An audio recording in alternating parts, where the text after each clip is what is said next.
You are Locked On Syracuse, your daily podcast on the Syracuse Orange. Part of the Locked On Podcast Network, your team every day. Another reason why I think it's appropriate, besides from the schedule, which you just talked about, is the wide range of outcomes for Syracuse football in 2025. I believe that the best way to make a prediction about a team heading into a season, because predictions are tough. They are really, really challenging, right? We think we know something and then something else occurs, right? We bank on this player being good and maybe that player gets hurt. You never quite know. So the best way to do it is to think of a range of outcomes, best case scenarios, worst case scenarios, and then you just meet in the middle. You split the difference, and that is my way, at least, of coming up with a win prediction. So for this season, I believe that they have a range of anywhere between 9 regular season wins on the high end, and unfortunately, I could see the worst case scenario where this team completely bottoms out and they only win 3 games in the regular season. So you take 9, you take 3, you add them together, you get 12, you divide by 2, you get 6 wins. So I guess that's my prediction. 6 wins in the regular season, which is why I'm picking over 5.5. For context, last year, I thought that Syracuse football in the regular season would win anywhere between 6 and 10 games in the regular season. So I split the difference. I said 8 regular season wins. They ended up winning 9 regular season wins. So they were a little bit above my projection. That's how I like to do it. But judging by what I just told you all, the range of outcomes for Syracuse football this upcoming season is a lot wider than it was a year ago. And why is this the case? Why is the range so wide for the Orange in 2025, you may be asking yourself? Well, number one, you got an inexperienced quarterback.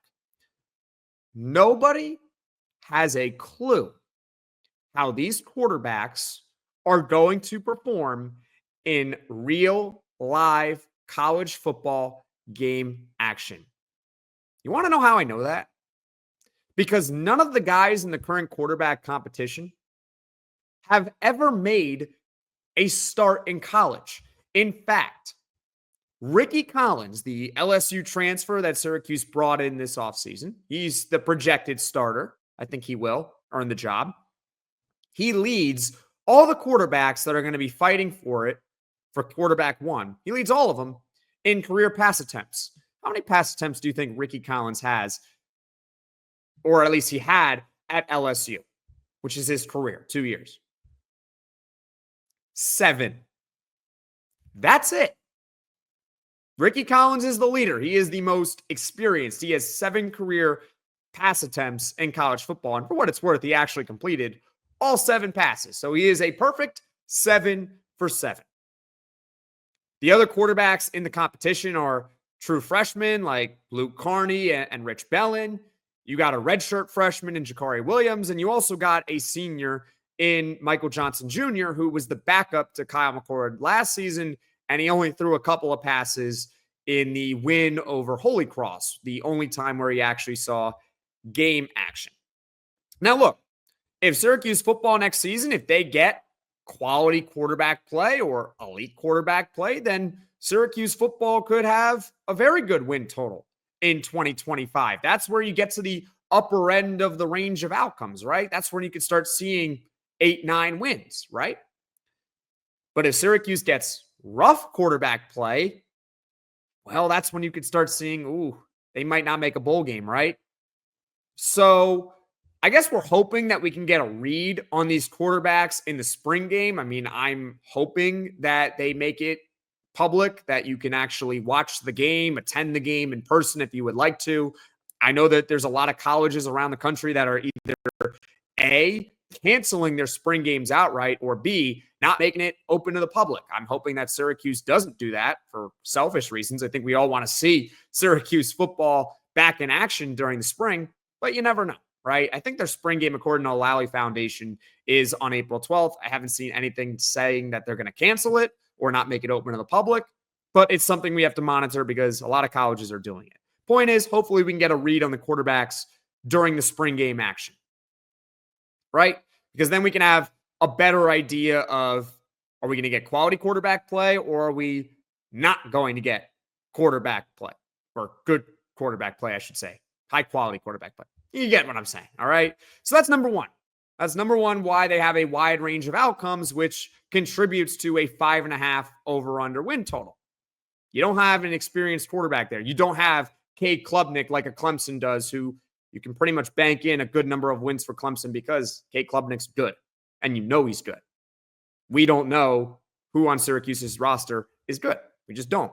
And that leads me really to point number 2 here. There's just more youth on the roster in general. If you think about the key veteran starters from last year that are gone, I just wrote down a list of names when I was prepping this podcast, and there could be guys that I'm leaving out on that are leaving out that are obvious names that off the top of my head I just didn't think of. So I apologize, but here we go. Kyle McCord, LaQuinn Allen, Aronde Gadsden, Jackson Meeks, Savion Washington, John Ray Reed, Marlo Wax, Elijah Clark, Justin Barron, Clarence Lewis, Fadil Diggs. They're all gone. They are not with Syracuse football anymore. And those were all veteran starters just a year ago. And Syracuse, on top of that, in terms of replacing those guys, well, they were limited in the portal. They didn't take many guys, at least in the fall portal window. Maybe they take 1 or 2, maybe 3 more guys in the spring portal window. But really, they led the nation in 35 high school commits. So they were a little bit limited in the portal this year. And hopefully, by the way, they can make it 36 high school commits if they can get 4-star corner Javari Flowers to commit to Syracuse football, although that's going to be a steep battle with Miami and Georgia. So with the young players, right? Is Daryl Gill going to take another step this season? Is Yassine Willis going to fill the void of LaQuinn Allen, maybe in tandem also with Will Nixon, a veteran from Washington, that Washington transfer who got hurt a year ago with a Lisfranc injury? Can they fill the void of Jackson Meeks, LaQuinn Allen, right? Can Emmanuel Ross, a 4-star receiver in 2024, can he break out? How about Jamie Tremble, a 4-star tight end in 2024? Can he fill the void of Aronde Gadsden? I think he can, but it's certainly a question. How about the youth on the defensive line? You got King Joseph Edwards, you got David O, right? Can those guys take a jump forward and maybe become starters or at least high-impact players in the rotation? That'd be nice. How about the youth in the secondary? You got Davian Kerr, Ivan McDaniels, Demetrius Samuel Jr., a true freshman 4-star recruit. Can those guys see key playing time in 2025, and not just see key playing time, but actually have success with some playing time? Also, the true freshmen, you took 35 of them. How many are going to play this upcoming year, and who's going to be good out of that bunch right off the bat? We saw Murad Watson be a true freshman All-American on the defensive line for Syracuse football. He seems like he's going to be a foundational piece. Yassine Willis had a role last year. How about Malachi James? I mean, he's a 2024 guy, but he's a sleeper as well. I mean, he's a special teams guy. Maybe he becomes a starting running back. I don't know. The point being is that the more youth on the roster that breaks out and has success in 2025, the better that Syracuse football is going to be. And it works the other way around. If they don't get a lot of contributions from their young guys this upcoming season, how good is Syracuse realistically going to be? If you compare it to last year, most of their key contributors were veterans. And this upcoming year can be entirely different.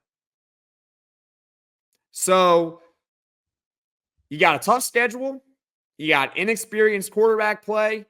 You got more youth on the roster in general, which will definitely help you long term, but it doesn't necessarily help you as much in 2025. That's why Syracuse football's over-under win total on FanDuel is, while low, and I would certainly take it over by a smidge, it's appropriate in my mind.